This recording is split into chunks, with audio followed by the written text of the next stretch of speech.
Vítam vás pri dnešnom podcaste. Moje meno je Boris. Dnes sa budeme rozprávať na tému Viedenčan a jeho budúcnosť a ďalšie veci, ktoré si objasníme hneď po úvode a musím pozdraviť Evu. Ahoj Eva. Ahoj. Ako sa máš? Dobre sa mám. A teraz príde zase tá otázka, že čo si robila minulý týždeň? Čo som robila minulý týždeň? No mala som zase nejaké fotenia a tak ďalej. Veľa toho. No, tak to je super, som rád, že sa ti darí. A vieš, aká bude dnešná téma? No, tak myslím si, že to bude nejaké smerovanie nášho Viedenčana. No, je to vlastne, téma sa volá, že budúcnosť Viedenčana a chceli by sme ozrejmiť všetkým čitateľom, že akým spôsobom by sme chceli, aby sa Viedenčan ďalej vyvíjal. Ako máš ty takú, čo ťa tak napadne, keď si tak predstavíš Viedenčana o rok? Kde by si chcela, aby Viedenčan bol? To sa cítim jak na pohovore. Kde sa vidíte o 5 rokov? A druhá otázka bude, že a aký plat si predstavujete? No? Nie, no teraz vážne. Tak, no asi by som chcela rozšíriť svoje pôsobenie, možno, že viac tých článkov písať. Jednak aj blogov a jednak aj nejakých odbornejších. Tým, že som vlastne pedagogička, tak by som sa chcela, a teda pôsobím v sociálnej oblasti, tak možno by som sa chcela venovať tejto téme, alebo týmto témam prioritne. A ešte ten blog tak všeobecne vlastne. A myslíš, akože sociálne témy, to je akože to tvoje, hej? Sociálne, no tak áno, školstvo a sociálne témy, tak ako som vlastne písala aj doteraz, že len toho trošku možno zhustiť, hej, v rámci tejto rubriky. No a možno by som mohla priniesť také informácie, akože aj o penziách, o nejakých takýchto percentách, ako sa rátajú a tak ďalej. No, to by bolo celkom zaujímavé. Dávkach, nárokoch na dávky a tak ďalej. No, takže toto by som mohla akože nejako poňať do budúcna. No a ešte to druhé som chcela vlastne hovoriť, že vlastne ešte okrem toho, že sa venujem sociálnej oblasti, tak aj fotím a že zase na druhej strane by som mohla priniesť v budúcnosti do Viedenčana nejaké také z tých kultúrnych podujatí alebo z takýchto veci, nejaké reportáže alebo nejaké také rozhovory, no, že uvidíme, či sa to vôbec podarí. A čo by bola taká tvoja srdcovka, že čo by si také chcela priniesť nášmu projektu, proste, že keby si mala voľnú ruku a teraz by si sa mohla rozhodnúť, že tak toto a teraz, tak čo by to bolo? No tak jedna vec by to bola vlastne takéto pedagogické alebo sociálne poradenstvo, že vlastne v tejto oblasti sa aj vyznám, aj proste mám v tom vzdelanie, aj proste sa tomu venujem, aj sama som si prešla nejakými zložitými situáciami, či už je to rozvod, alebo proste som zostala s deťmi sama, tak v mnohých situáciách sa vyznám a viem z nich kľúčkovať. Takže možno by som to, že sa mne niečo nepodarilo v živote, alebo proste nejaké, mám aj horšie skúsenosti, tak možno niekomu by som pomohla tým, že to budem prezentovať, alebo teda opísať o tom a o nejakých takýchto veciach, čo si treba vybaviť a tak ďalej. Alebo možno aj po tej psychickej stránke, ako sa vyhnúť nejakým, ja neviem, typom mužov, prípadne konflikty, ako riešiť a tak ďalej, alebo nejakú poradňu psychologickú a tak ďalej. Zaujímavé. Sa mi páči, ako sa angažuješ, aké máš vlastne názory a čo by si vlastne chcela prezentovať. Je všetko úplne také, že super, tomuto sa ja nechcem verovať. Nech sa páči. Hej. Tak. To ja viem, no však to, asi toto. A potom sú to, čo sme sa vlastne bavili včera, že ešte by ma zaujala taká kultúra, alebo proste možno nájsť nejakých Slovákov, ktorí majú nejakú kariéru tu urobili, alebo majú proste nejaké meno, majú nejaký úspech a možno o nich prinášať nejaké také pozitívne príklady, hej? Že ukázať, že áno, že nie proste písať stále len o nejakých zlodejoch, alebo kto kde ukradol, čo kde urobil, alebo aký podvod a tak.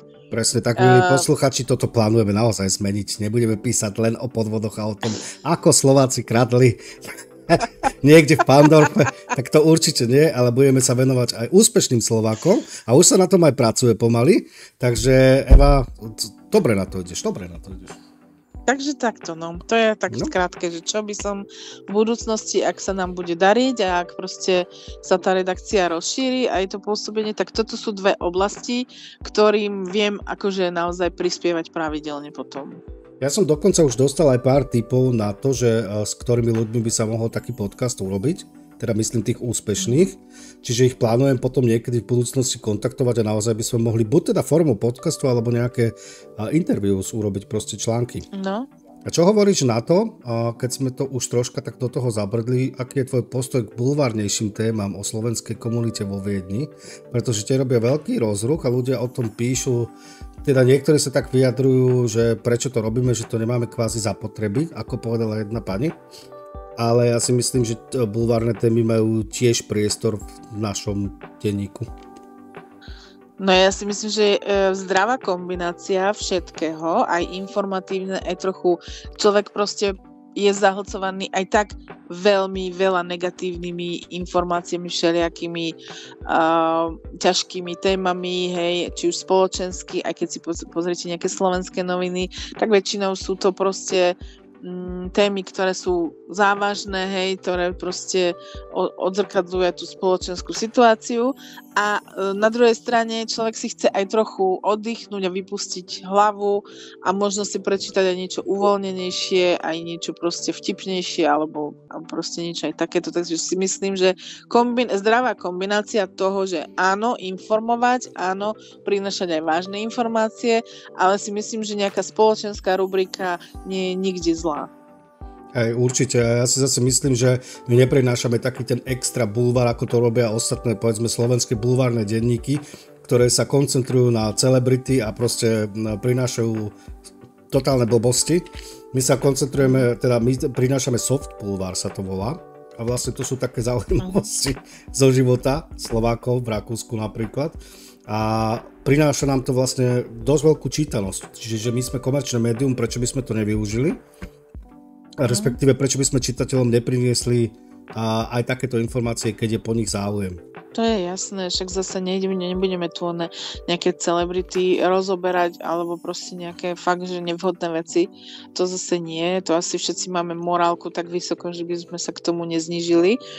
Ale si myslím, že nejaká zdravá miera toho, že nejaké pikošky a nejaké také zaujímavosti sú vždy ono toho vlastne ani nie je veľa. Ono, keď si to tak človek zoberie, tak je to za týždeň možno jeden článok, maximálne 2. Čiže to nie je také hrozné. A keď už sme vlastne pri tom, tak by sme mohli vlastne teraz aj motivovať troška našich čitateľov, aby nám poslali vlastné príbehy, skúsenosti a tipy možno na články, lebo ja si tie ľudí pravidelne vyzývam, ale nie je toho až tak požehnanie, ako by som teda chcel. Možno by bolo dobré proste týmto aj vyzvať čitateľov, ktorí, lebo každý prežil niečo, čo je pre druhého zaujímavé. Nech tam kľudne napíšu, my zverejníme, potom z toho urobíme články. No samozrejme anonymne, hej, že nemusí mať niekto strach, že sa nebude uvádzať jeho meno alebo proste nejaký, aby to človek nemal šancu spoznať, koho to príbeh je, ale kľudne nám píšte vaše skúsenosti, či už je to z gastra, z zdravotníctva, proste z rôznych oblastí. Presne, lebo doteraz sa mi ozývali len opatrovateľky s opatrovateľskými problémami, ale preboha vedie toľko tém, naozaj ako ty hovoríš, gastronómia, deti, škola, všetko možné. No, alebo kľudne, keď majú aj nejaké informácie o tom, že čo sa týka nejakých akcií, ktoré sa budú konať. Nemusí to byť len Viedeň, ale môže to byť aj Niederösterreich. Ak vedia o niečom, čo je zaujímavé, čo by mohlo Slovákov zaujímať, možno aj tých bratislavských, alebo teda Slovákov ako Slovákov, že proste tí, čo sem chodia na výlety, alebo do Rakúska akože na návštevu ako turisti, tak aj týchto možno zaujíma niektoré takéto veci. Takže kľudne nech sa nám aj takíto ľudia ozvú. Určite, ja len podotknem, že my sa síce voláme Viedenčan, ale vlastne sme pre celú slovenskú komunitu v Rakúsku a chceme sa venovať nielen Viedni, ale aj ostatným samozrejme Bundeslandom. A samozrejme aj Slovákom, ktorí žijú v Bratislave, lebo nás dosť veľa ľudí číta z Bratislavy a je to veľké číslo, ktoré nás číta z Bratislavy. Čiže chceme vlastne sa koncentrovať možno, že, alebo sústrediť aj na nich, pretože je veľa Slovákov, ktorí ešte len žijú v Bratislave, ale chcú prísť do Viedne napríklad pracovať alebo bývať, takže... Alebo sú pendleri, že proste síce bývajú v Bratislave, ale chodia sem pracovať, alebo možno na sezónu chodia do Rakúska, vieš, aké sú prípady, takže všetkých čitateľov bereme rovnako. Presne tak. Dobre, ja by som možno túto tému uzavrel a máme ešte jednu takú tému. Budeme zavádzať vlastne o 2 týždne, by sme mali zaviesť predplatné, tak by som to chcel možno čitateľom troška priblížiť. Predplatné bude zavedené takou formou, že forma sa volá po anglicky, sa to volá, že kvázi freemium, ale vlastne jedná sa o to, že sa odstrania reklamy zo stránky, to bude úplne na začiatku to podstatné pre všetkých čitateľov, lebo dostávam strašne veľa mailov, že kedy s tým už plánujeme niečo urobiť, že im to proste vadí. Niektorým im to proste vadí, že tam je príliš veľa reklamy, ktorú bohužiaľ ja neviem ovplyvniť, že koľko jej tam bude, pretože to robí firma Google. Tak som sa rozhodol, že im vyjdem v ústrety a že sa urobí predplatné. Predplatné bude v 3 verziách. Prvá verzia bude na skúšku, čiže každý si môže vyskúšať predplatné za 99 centov na týždeň. Po týždni sa samozrejme predplatné zruší, takže človek bude mať potom už človek bude sám vidieť, že či sa mu to oplatí alebo nie. Ale ten užívateľský zážitok je oveľa lepší bez reklamy. A druhá varianta bude 2,99 € mesačne, tým nás vlastne môže podporiť, teda každý, kto nás chce podporiť, tak sa môže samozrejme prihlásiť na predplatné. A tretia možnosť bude ročné predplatné, kde ponúkame samozrejme zľavu, čiže sa mesačne platí potom iba 1,99 € a nie 2,99 €. Čiže najviac sa oplatí asi to ročné predplatné, by som bol povedal. A samozrejme plánujeme, čo sa týka predplatného, ponúkať aj viaceré výhody čitateľom, napríklad, že budeme zverejňovať články oveľa skôr pre predplatiteľov, ako budú kvázi reálne zverejnené, čiže vy už si môžete článok prečítať dopredu možno aj o 24 hodín. A potom by sme chceli ešte priniesť prémiové články, ale tie budeme prinášať až od nového roka. A tam už potom budú niektoré články uzamknuté, ale nebude ich veľa. Takže tak, na začiatok. Máš k tomu čo povedať? No. No asi nie, toto je tvoja parketa, ja v tomto moc sa nevyznám. Ja len viem k tomu povedať, že áno, že nejaký prémiový obsah, ako sme sa bavili, bude. Možno aj nejaké tie reportáže, alebo niečo také, čo naozaj v tom akože klasickom formáte nebude, ale bude v tomto predplatenom. Presne tak. A budete mať viacero možností, ako platiť. Bude sa dať platiť cez PayPal, lebo veľa Slovákov má PayPal, ja používam tiež PayPal, takže je to pre mňa úplne asi najjednoduchšie, ja platím skoro všetko PayPalom. A potom bude samozrejme možnosť platiť klasicky kreditnými kartami, alebo bankomatovou kartou sa bude dať tiež platiť. A platobná brána je rakúska platobná brána, nebude to slovenská, čiže veľa Slovákov je zvyknutých na TatraPay, alebo tuším ČSOB má tiež niečo, tak my budeme mať Stripe. Stripe je vlastne firma, ktorá je celosvetovo aj v Amerike, aj v Európe jeden z najväčších týchto poskytovateľov týchto platobných brán, čiže patrí medzi tých najväčších a vlastne je tam najväčšia ochrana a na to som dával teda sakramentský pozor, pretože viem, aké to je, keď niekto platí, takže tam si človek nemusí robiť žiadne starosti a môže kľudne platiť u nás a je všetko tak, ako má byť na poriadku. No výborne si to vymyslel, Borisko. Ja som úplne perfektný. Posledná Super. Ešte máme jednu tému a tá téma je, že máme novú spolupracovníčku Janku. Ako si spokojná s jej článkami? No zatiaľ veľmi dobre. Zatiaľ si čítam každý, ktorý napísala a teším sa na každý ďalší, lebo je to zase niečo úplne iné. Je to také osobnejšie, také tie príbehy naozaj tým, že ona to už je dlho, tak tie skúsenosti a tie články, ktoré teda píše ona, sú také naozaj osobné, že čo ona prežila a no mne sa to veľmi páči. Mne sa strašne páči jej štýl písania. Ona proste píše úplne ináč, presne ako si povedala, a viac menej je to také osobnejšie, by som bol povedal, a vlastne jej uhol pohľadu je pohľad kvázi, ako ona sama sa predstavila pred 2 týždňami, 50+, plus, čiže vlastne ona prináša úplne iný pohľad na život z jej života a je to úplne zaujímavé podľa mňa a ja som zvedavý, aké zaujímavé články nám ešte ona prinesie. Ja som sa chcela spýtať, že kedy už bude tá reportáž o Tischmetchen. Nie, pracuje sa to na tom, je to veľmi dobrá téma, ja neviem, že a týmto by som možno chcel aj poprosiť čitateľov, teraz vážne, by som chcel poprosiť čitateľov, ktorí s tým majú skúsenosti, ktorí hlavne žijú v Rakúsku dlhšie ako 5 rokov, pretože tá téma, alebo fenomén Tischmetchen bol vlastne taký prezentný v 90. rokoch a potom ešte možno na začiatku milénia a potom možno, že niekedy okolo roku 2011 pomaly ustal, aj keď stále sa nájdú nejaké inzeráty, že hľadajú Tischmetcheny. Pre tých, ktorí nevedia, Tischmetchen je... Eva, čo to je Tischmetchen? No, v doslovnom preklade je to dievča na stôl. Tischmetchen je dievča spoločnička, nie?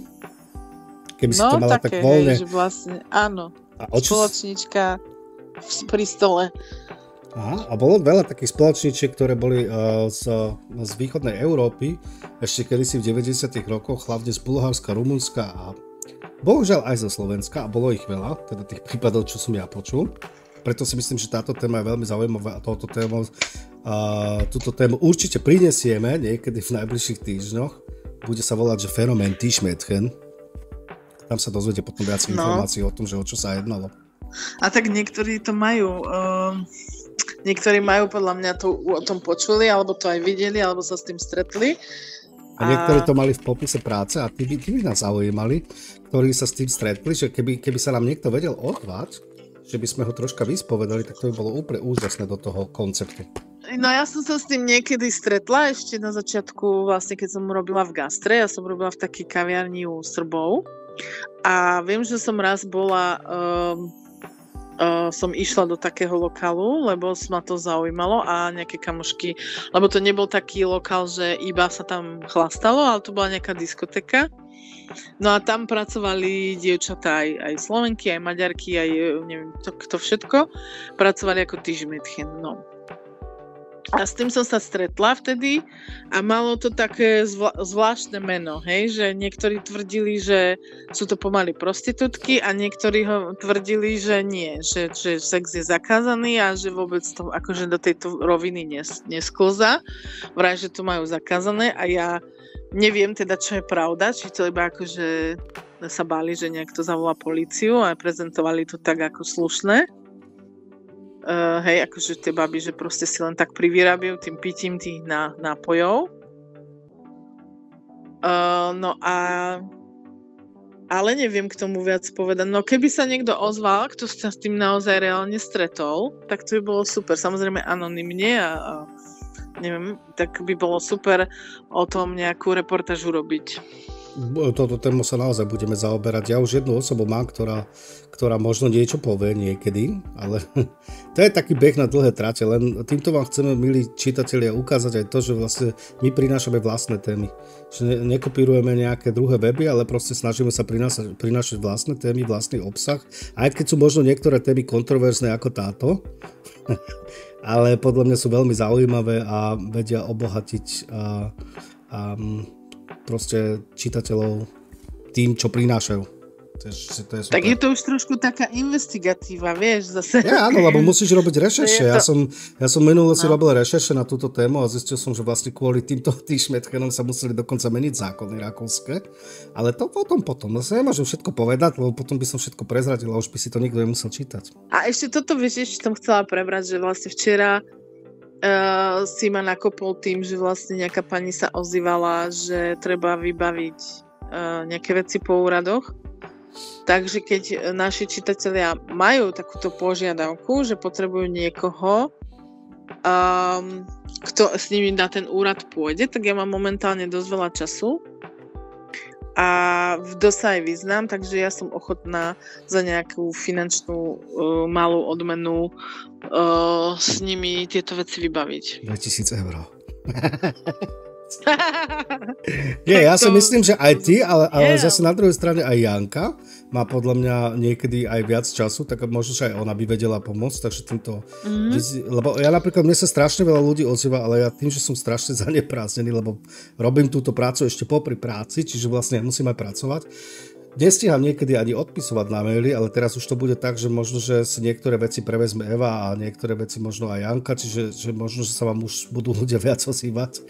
A tým pádom by vám oni vedeli vlastne aj pomôcť, čo sa týka toho, tak ako teraz Eva povedala. A myslím si, že Janka tiež, ona má veľa skúseností a tiež by vedela pomôcť.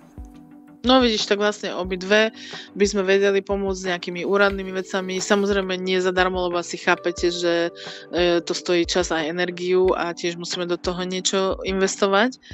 Takže, ale sme ochotné a máme čas s vami niektoré tieto veci riešiť. No super, tak to ma teší. Normálne robíme tu teraz akože službu pre verejnosť. Kde sú tie milodári? Kde sú tie milodári? Milodári? Sektu si založíme. Sektu. Ináč my sme mali, kedysi sme mali... My sme preto takto naladení, lebo my sme vždy vlastne preberali s Evou iba kvázi smiešné témy. My sme mali pred 10 rokmi takú skupinu, volala sa, že Lustige Slovaken in Wien. Tí, ktorí toto počúvajú a ktorí nás poznajú, tí už vedia, že o koho sa jedná. Preto sa možno aj divia, že sa dokážeme rozprávať aj vážne, lebo my sa nedokážeme rozprávať vážne, ale tak sme aj vážni. A vlastne Lustige Slovaken bolo o tom, že sme sa snažili na Facebooku spojiť Slovákov, ktorí by chceli sa stretávať. Hej? Ale o tom potom, toho sa porozprávame niekedy inokedy. A vidíš, ja som ešte zabudla na to stredko. Že môžeme spraviť kto by mal záujem, spravíme na Facebooku anketu, či by bol záujem sa nejako v decembri pred Vianocami stretnúť, že by sme si spravili nejaké slovensko-české stredko. Ak by bolo to záujem, takže spravíme anketu na Facebooku a uvidíme, koľko ľudí by o to malo záujem. Ale kľudne nám môžete písať aj do komentárov, či máte nejakú tip na reštauráciu alebo na nejakú kaviareň, alebo proste, kde by sa to dalo realizovať. Prípadne vy máte nejaký klub, kde sa to dá spraviť. Takže kľudne nám toto môžete písať. A ešte niečo ma napadlo, že našim čitateľom je dobre ozrejmiť to, že ja s Borisom sa poznám cez 10 rokov a že preto naša komunikácia niekedy z tej vážnej prehúpne do takej priateľskejšej. To ona si len myslí, že to tak je, hej. Ale ona v skutočnosti ja takto komunikujem s každým. Ale naozaj, ja neviem, či to ja mám nejako tak v sebe, ale to proste však uvidíme. Najbližšie budem mať rozhovor s jedným takým pánom, dneska tuším, alebo zajtra uvidíme, ak sa mi podarí, ktorý sa mi prihlásil a budeme tam rozoberať nejakú tému, tak som zvedavý, či pri ňom ostanem vážny, lebo téma je vážna. A či sa budeme smiať, alebo to ti potom dám vedieť. Dobre. No, ináč podľa mňa to je moja chyba všetko, vieš to. Ty si úplne normálna, aj všetci naokolo sú úplne normálni, to len ja som. Ja nie som, ale ja iba...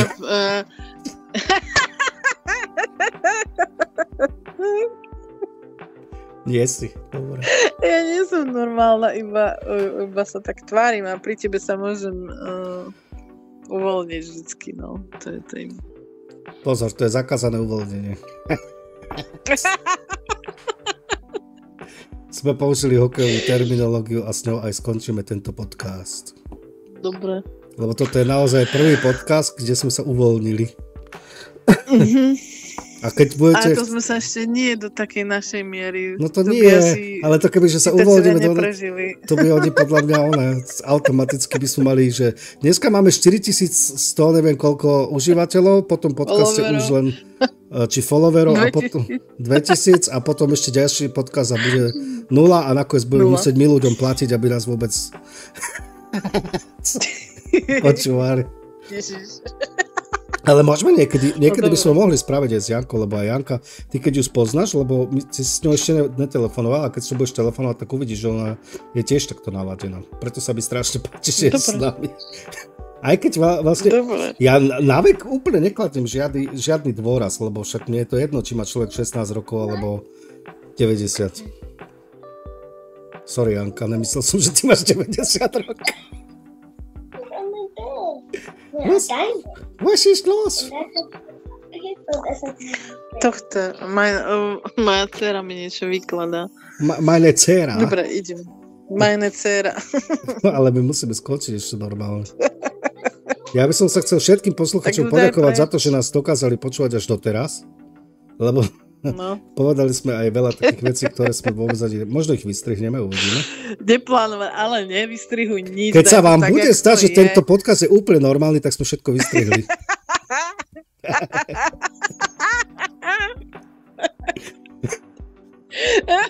Necháš tam len dobrý deň a dovidenia. Ja to už dobrý deň a potom, že keď sa vám zdá, že tento podcast je úplne normálny, tak sa všetko vystrihli. Dovidenia. Nie, daj to tam celé, čo bude sranda. Dobre pár vecí tam vystrihni, čo tam nebolo úplne košer. Čo myslíš? Ja už viem, čo myslíš. No dobré. Tak ti želám, ďakujem ti veľmi pekne za tvoj čas, lebo ja musím ísť tiež pracovať. Dobre. A najbližšie sa počujeme aj s Jankou a vymyslíme nejakú dobrú tému do podcastu. Ale ďakujem ti veľmi pekne naozaj. Želám ti pekný deň. Dohodnuté. Čau aj tebe, ahoj. Ahoj.